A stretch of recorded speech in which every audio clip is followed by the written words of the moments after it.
Hello and welcome to Dr. VGP Talk Show.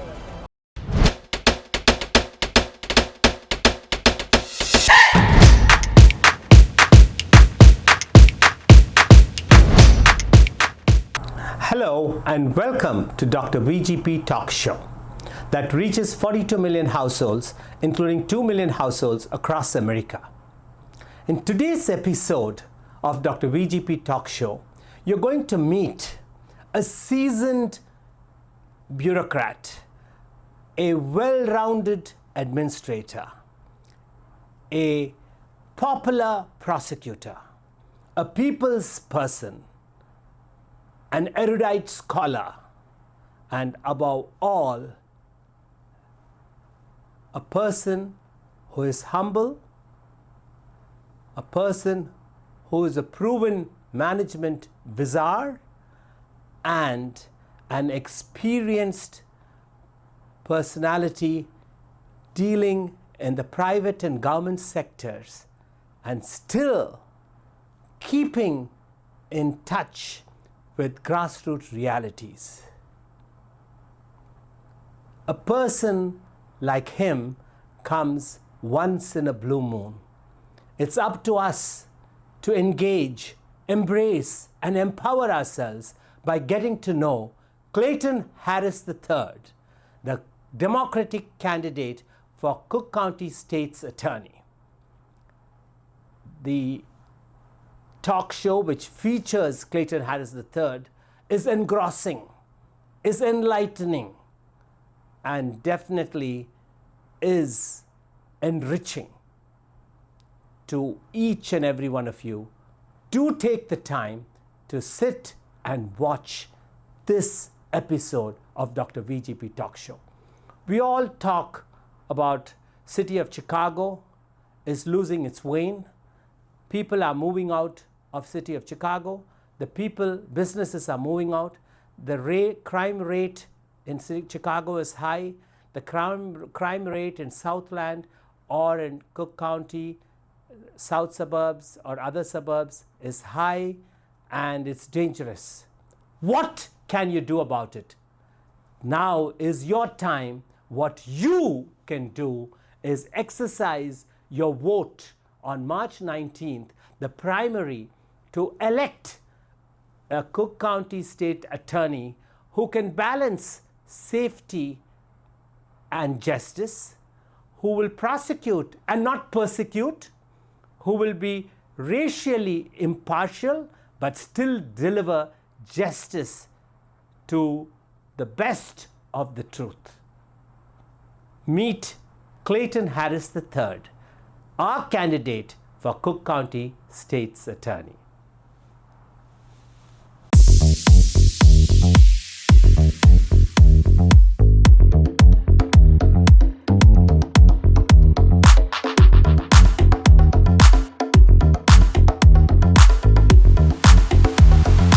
A 10-year-old boy, good grades, never been in trouble with the law. Until Eileen Burke prosecuted him for a murder he didn't commit. Evidence showed he was innocent, but Burke ignored it and prosecuted him anyway. A judge overturned the ruling. Still, Burke says she did nothing wrong. Burke will take us backward. That's why Cook County Democrats endorse CLAYTON HARRIS, a former prosecutor. Harris will stand up for safety and justice. CLAYTON HARRIS, the Democrat for State's Attorney. Hi, I'm CLAYTON HARRIS III, and I'm your candidate for Cook County State's Attorney. I've been approved by the Democratic Party of Cook County, and I'm excited to represent all communities as we move forward with safety and justice. As I've said this whole time while I've been campaigning and how I've lived my life is that we can demand more than one thing at a time. We can demand safety and justice. It's not an either or proposition, it's an and proposition. I'm proud to be your next Cook County State's Attorney, but I can only achieve that if you come out and vote on March 19th. I need you to vote on March 19th and punch 93. CLAYTON HARRIS III, Cook County State's Attorney. Great. Hello and welcome to Dr. VGP Talk Show that reaches 42 million households, including 2 million households across America. Our guest in this episode is a very interesting and unique personality who has experience not only serving the government, having started his career as an assistant to the mayor of the city of Chicago, and subsequently was the chief of staff for the governor of the state of Illinois, who had also earlier served on the Pentagon, and most interesting and unique personality we'd like to learn more about in this episode. Welcome, Attorney CLAYTON HARRIS, to Dr. VGP Talk Show. Thank you very much, Doctor, for having me here. I'm excited to be here. I'm ready to engage in a good conversation. I appreciate you allowing me to come into everyone's household. I know the reach that you have is enormous. Thank you, Attorney CLAYTON. I'm so happy and grateful that you could fit us in between your busy schedule. As you know, that March 19th is the primary. Could you tell all our viewers a little bit about your upbringing and your childhood? Absolutely. So, Doctor, one of the things that the things I think that have prepared me to run for Cook County State's Attorney is how I was brought up. I am a military brat. My father was an officer in the United States Army, and my mom was an educator and a civil servant. So we moved every 3 years of my life. I graduated high school in Germany. I came back to the United States for undergraduate school. I went to Middle Tennessee State University, where I studied and I gained my Bachelor of Science degree in aerospace technology, and I minored in mathematics. After graduating from Middle Tennessee, I moved to Washington, D.C. and ultimately worked at the Pentagon and the Ballistic Missile Defense Organization. Interesting, very interesting. So when people ask, I was like, well, I actually am a rocket scientist, so I can handle large things. While I was there, I went to law school at Howard University School of Law, and then I was offered the job to come to Chicago and to prosecute as a Cook County Assistant State's Attorney under Dick Devine. So that's what brought me here. I did that through criminal appeals, traffic. I jumped over to narcotics and special prosecutions narcotics. After that, that's when I was assistant to Mayor Daley. Worked in Springfield, back and forth between Chicago and Springfield on his legislative agenda, dealing with crime. We laid the groundwork for what ultimately became the assault weapons ban. Very proud of that.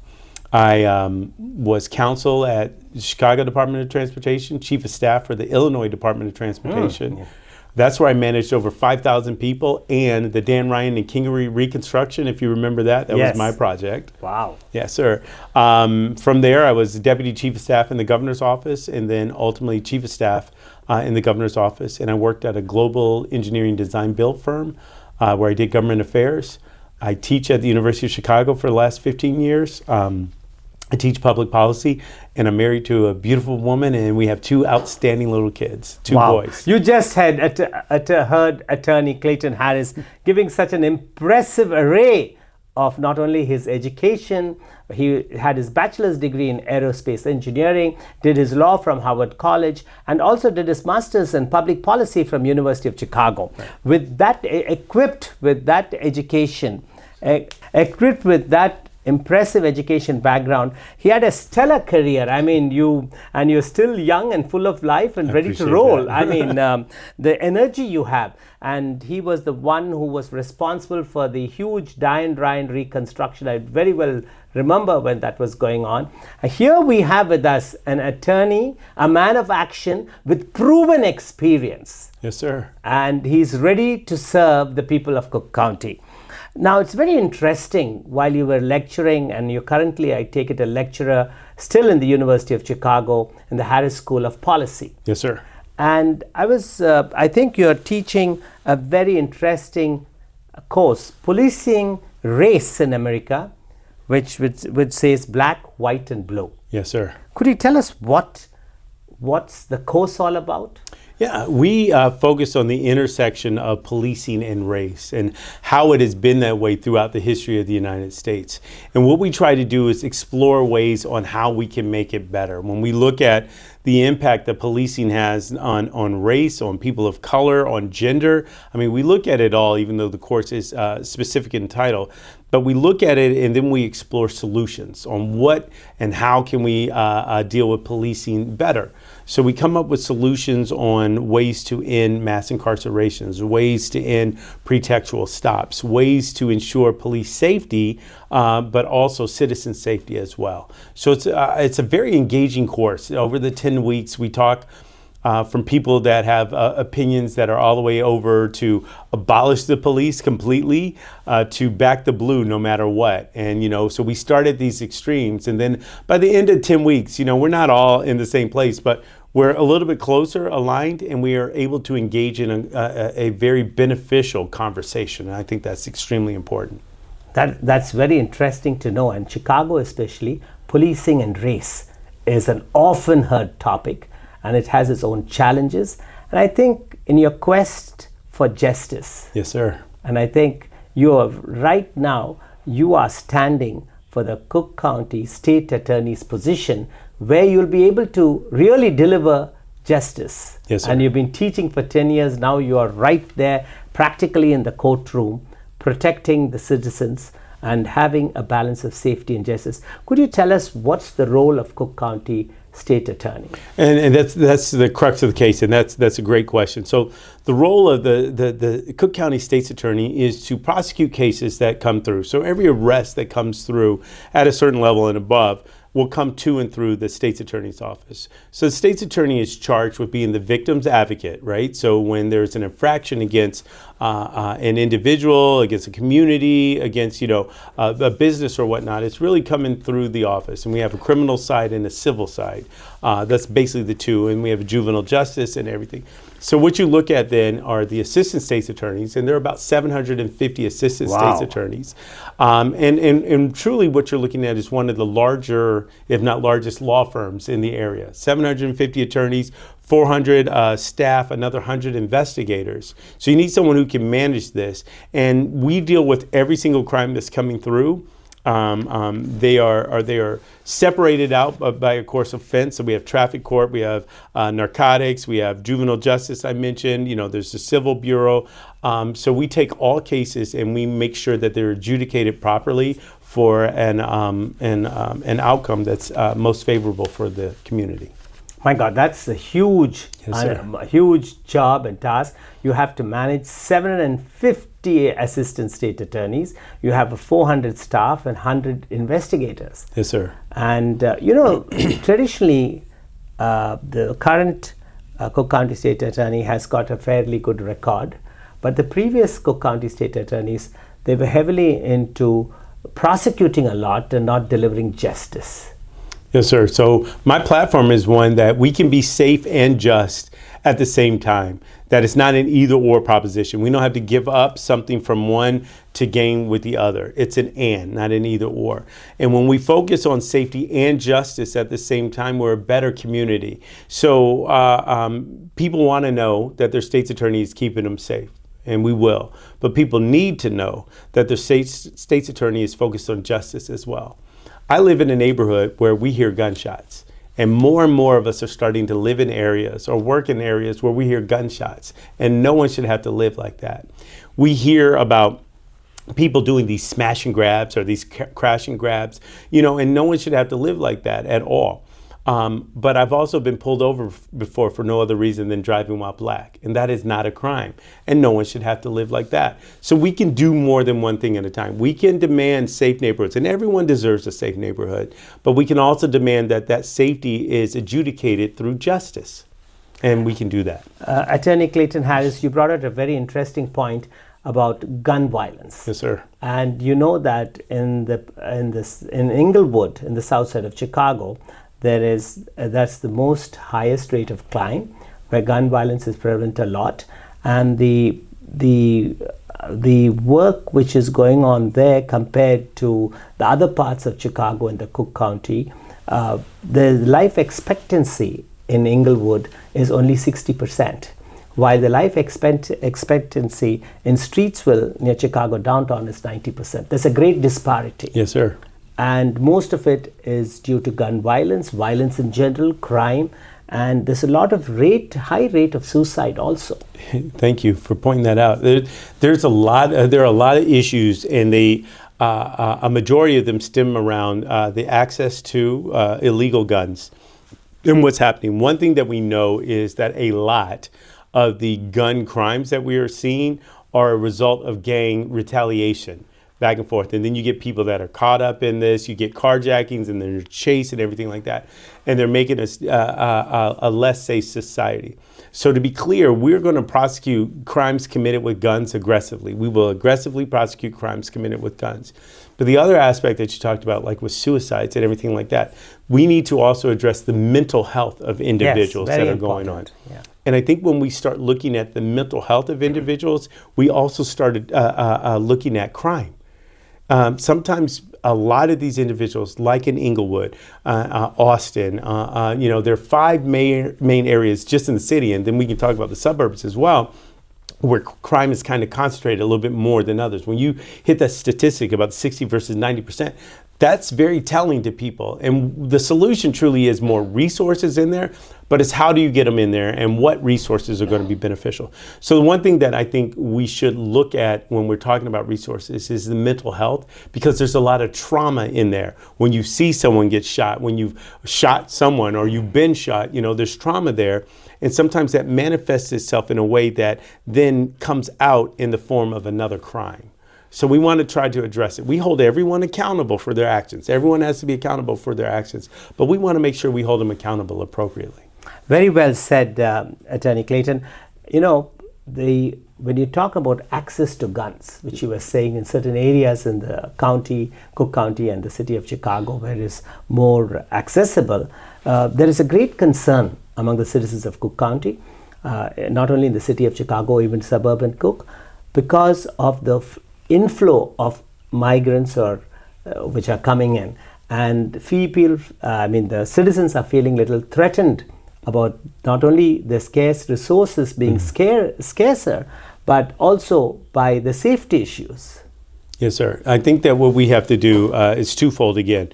Safety and justice. But what we want to make sure is that we remain a welcoming community, right? So that people can come, but we want people to come the right way. We want people to be treated correctly, and we want to be treated correctly by the people that are coming. So we're going to hold everyone, regardless of status, accountable appropriately. But we also want to make sure that people know that we are a sanctuary community and that we're addressing and allowing people to come in. And we want people to be comfortable too, if they're victims of crime, that they report the crimes and they don't feel like there might be a deportation or that they're going to be subjected to other things. And then the other thing on resources, it's a tough task to allocate resources appropriately, especially for people who have been historically, devoid of resources. And now when other folks are coming in and they see that these resources are being moved around to help these individuals, there's certain feelings, and I understand it, but we need to make sure that we balance the two and that we focus on placing resources where they're needed, when they're needed, and getting them to them how they're best going to be utilized. With all your years of executive, management, and administrative experience, and being a person on the job and on the field, now for giving a balance, like you said, about justice and safety, yes, sir, and given the circumstances, when you get really a hands-on job, how practical is it to crack a balance, especially when we just talked about the disparity between like Inglewood, where the life expectancy is 60 years, and Streetsville in downtown 5 miles away is 90 years. Where do you see yourself? You're running for the Cook County State Attorney, and your name recognition is there. You have a startling record. So people are expecting magic from you. Yes, sir. Yes, sir. We have to set expectations. Yes. But I want people to have high expectations for me. My mom used to say to me, you set a low bar, low expectations, you might mess up and hit it. So we're going to set a high bar, and we're going to shoot for the stars, right? Or shoot for the moon. If you miss it, you'll still be amongst the stars. But to your question, and I think it's extremely important, on expectations. People should expect a lot from their state's attorney, and we can do a lot. But what we have to do is along the way is be transparent on what we're doing and the results that we're doing, and make sure that we're communicating. So when I'm your next Cook County State's Attorney, you can expect me to come back here and we can have another conversation regularly. You're like, okay, Clayton, you were here while you were running for office, and now you're the State's Attorney. What are you going to do? And then we can have another conversation. Clayton, you came here and told us what you're going to do. What have you done?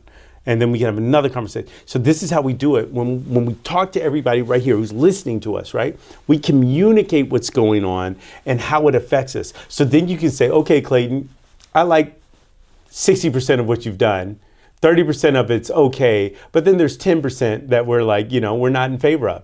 And then we can have that conversation. And that's how we manage expectations, but that's how we're transparent and we keep everyone in communication and moving with us. So we have to address crime. People don't feel safe coming downtown. People don't feel safe taking public transportation. So we have to address that. And that's the safety aspect of it. But people also are being pulled over for no reason other than being a person of color. So we address that as well. It's so wonderful to hear what you just said. It's like a breath of fresh air. We rarely hear elected officials. Once they get elected, they are surrounded by their bureaucratic red tapeism, the engagements.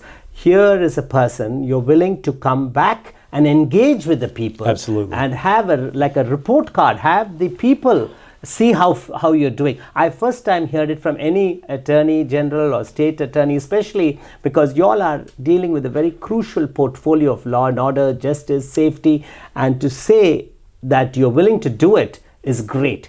Now, that's the first time, and I think the folks should be able to listen and embrace that. Yes, that sir. Somebody here is willing to engage with us and not going to be in the courtrooms and sit behind closed walls and issue press statements and doesn't get to feel and come to the field and really find out what's going on in the street and pressing flesh and hearing it. I'm so happy, and I think it's a great thing what you said, and I'm sure once elected to Cook County State Attorney, you will do that because that's what's needed today.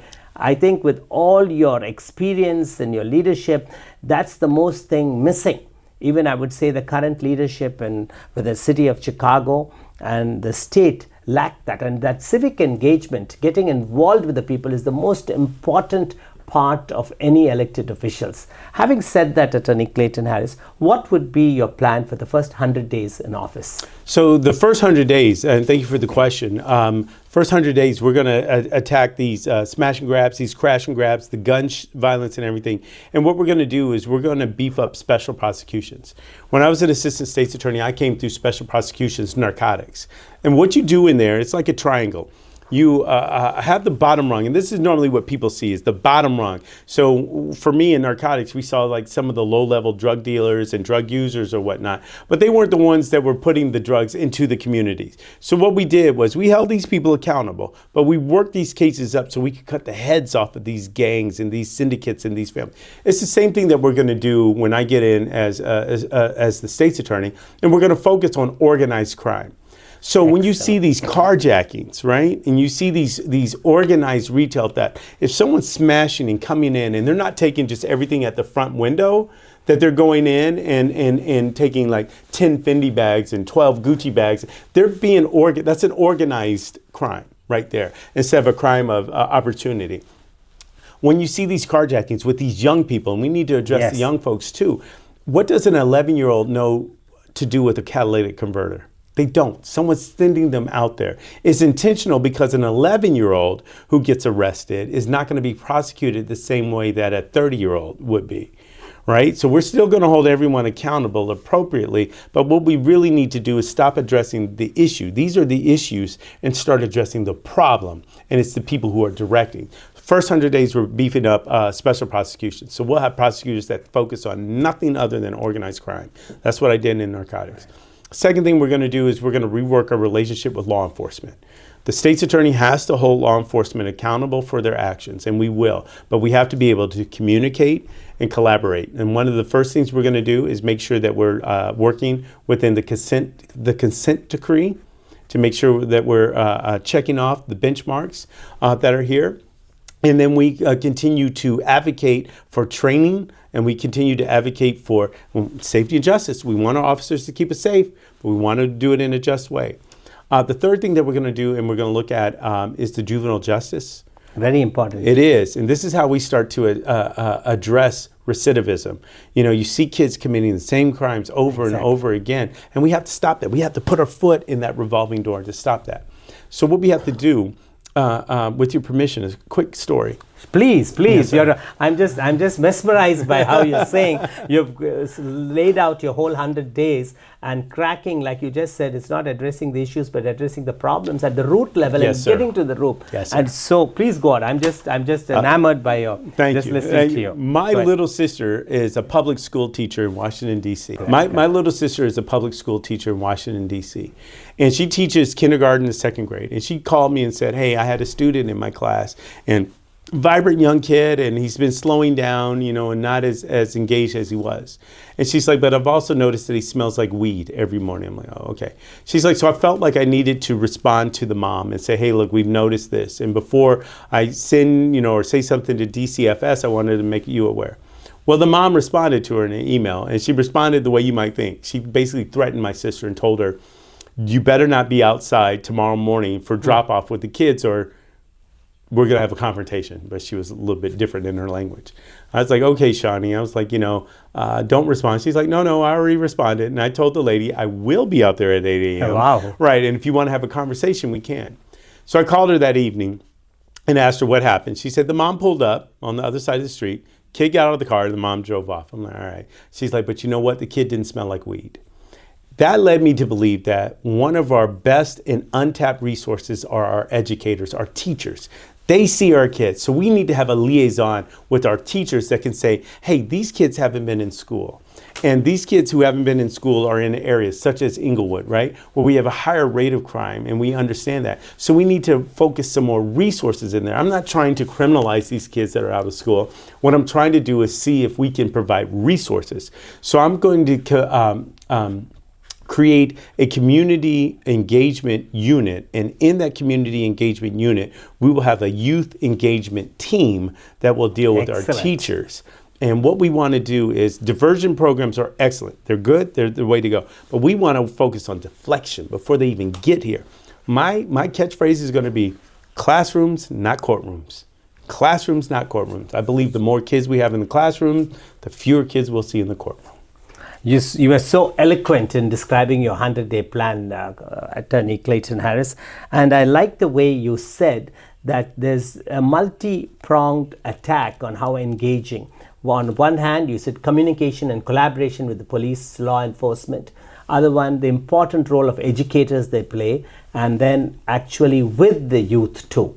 Yes, sir. So, and I love the idea of you having a communication education unit, a youth education unit, which is all very important for the office of the Cook County State Attorney. I think if I use the right word, you'll humanize the Cook County State Attorney's office. Yes, sir. To be a pillar and a beacon of safety and justice. Right. And the way you said, instead of diversion, you would like to deflect. That's exactly what you're hearing. You're just listening to Chicago Cook County State Attorney candidate, Democratic, lifelong Democrat, Clayton Harris III. You've heard about his executive experience and his educational background and what has prepared him to be a Cook County State Attorney today. He started his career as an assistant Cook County Attorney. Yes, you heard his first day 100-day plan, and I think it's one of the most prolific plans we've ever read and heard. And he's ready to go. And March 19th is the date for the primary election. Now, your opponent in this race, in the Democratic primary race, is a judge. Yes. So how will you differentiate between her and you? I think that's an excellent question, and that's what people want to know. She has done one thing, and she was a former prosecutor, a defense attorney, and on the bench, and that's it. And I'm not saying that that's not important, but what I'm saying is to run this office, you need more than one skill. Absolutely. Can't agree with you less. Right. So I have the skill set that she has, but then you also add in the skill set of being a manager. You have the skill set of being a leader. So I was a manager when I was at IDOT as chief of staff, and I managed over 5,000 people in the largest public works program that the state had seen at the time. You need a leader. When I was at CH2M Hill and the global engineering design build firm, I led, the team through the central United States. When they asked me to come back to the Illinois International Port District as the executive director, I led that whole agency and we turned it around. This is someone who knows how to manage. We turned it around. We reduced debt by 67% and increased revenue by 62% in 4 years. Thank you. And I wear that as, so when you look at this office, you know, she's one-dimensional. I'm multidimensional. Yes, sir. And your plan of action is multidimensional, to a multi-pronged attack. Absolutely. You have thought about every aspect. You've thought about solutions and how to attack the problem and how to deflect and how to implement the way administration of justice should be done. Yes, sir. And I like the way you said you're here to prosecute, not persecute. Not persecute. And this is another difference between me and my opponent. She has a history when she was in the office where she prosecuted a 10-year-old child for murder. And it was a wrongful conviction of this child. This child was innocent. And the issue is there was exculpatory evidence that was ignored. There were problems with the confession. There were problems with that, but she moved forward. Even when people question me about bringing something up that happened 30 years ago, my point is that there are people in prison for 30 years plus that are in prison for crimes they didn't commit. Exactly. That doesn't make us safe because the individual who did commit the crime is still out there. And it's not justice. She has even doubled down today and say, well, nobody ever found that I did anything wrong. And that's not taking responsibility that this kid was prosecuted unjustly. It was not saying that, you know, well, if I could have gone back and done things differently or anything else like that. And that's scary to me, especially as a father with an 11 and a 9-year-old. So that kid would have been right in between the two. That child could have been my son. And that bothers me. I mean, that's the common concern of all the citizens of Cook County across the county, because, you know, today we are in a crossroads after post-COVID, you know, between justice and safety. Yes, sir. And there's so much racial profiling going on. And with the inflow of immigrants, there are different issues which we are able to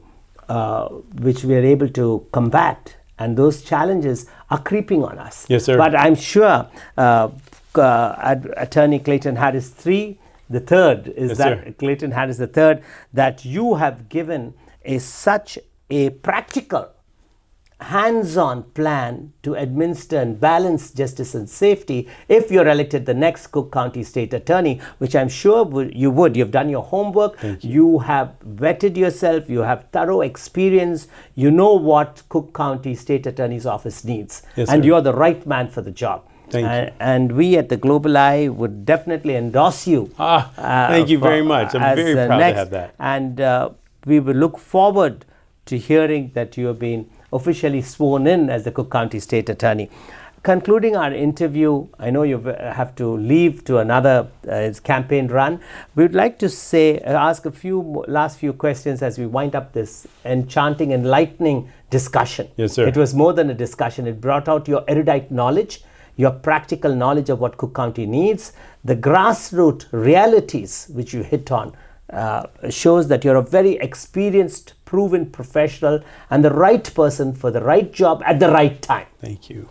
And if you're given an opportunity, Clayton, to take 3 people out for dinner, it could be for the past or the present, who would those 3 people be? Well, you have to be there, so you're going to come with me, right? There it is. And here we are in Black History Month. So I would say that it would be an intriguing conversation to have dinner with Martin Luther King Jr., Okay. Malcolm X, to have that conversation right there. And then what I believe is the product of those two and what they push for, and Barack Obama. So how about the 5 of us sit down and have that discussion? See, here you've just heard Attorney Clayton Harris III being such an inclusive leader, and his 3 favorite people would be Martin Luther King Jr., Malcolm X, and President Obama Barack.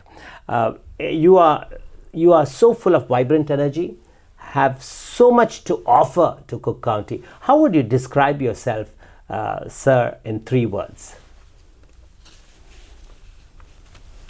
Loves really hard. Great. You just heard the next Cook County State Attorney describing himself as love very hard. Very hard. I should have said safety and justice, but that's there. Right. Yes, sir. Good. Now we'd like to have your message to all our viewers on today on justice and safety. Yes, sir. First and foremost, I appreciate you all tuning in and listening to this important conversation and listening to the conversation that we engaged on. I feel like all the questions that were there are relevant to this election. This election cannot be understated. So we need people to go out for the primary and not just the general. If you don't come out for the primary, then I won't be on the ballot for the general. So I need you all to come out. And why I need you to come out is because safety and justice are on the ballot. Safety and justice are not an either or proposition. They are an and proposition. We can be and we deserve to be safe in our communities, in our houses, in places where we work, where we worship, where we love. But we deserve to have that safety administered in a just fashion. So you don't have to worry about where you worship, who you love, or where you live. Safety and justice are not an either or proposition, they're an and this is what I pledge to you to bring as your next Cook County State's Attorney. Thank you so much, Clayton Harris III. Friends, VGP. This is the man who Cook County needs for the next state attorney. Do not miss this opportunity to turn around time and to place and vote for Clayton Harris III. All the best, Chief. Thank you so much for joining us. Thank you.